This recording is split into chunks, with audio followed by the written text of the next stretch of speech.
mjög góður kostur að koma til þess að eignast barn og svo bara sjá til með framhaldi hvað myndi gerast og Ég held að þegar þú ert að fara að breyta lífinu á þennan stóra hátt með að færa nýjan einstakling inn í það og það virkar allt ótrúlega flókið þá einhvern veginn allan ég hafði mjög mikla þörf fyrir að einfalda allt það sem við gátum einfalda.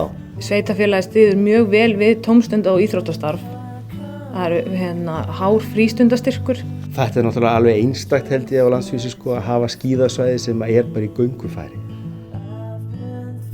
Og það bara fullt af mömmum í öllum húsum. Því allar konur eru ömmur. Já, ef dóttir hans eða sonur ætlaði að fara á stað niður á á eða niður á bryggju, það margir búin að stoppa. Af því þú gerir það bara við alla. Börnin geta labbað hvert sem það þarf ekkert að vera skuttla, stanslaust og eitthvað, þetta bara svo afslappað og þægilegt. Það sem mér finnst best, ef ég byrja bara á því sem næst mér, það að vera í svona litlu samfélagi, þar sem ég get umvafið með fólkinu mínu og fólkinu sem ég þykir vænt um. Þú svo nálægt samfélaginu.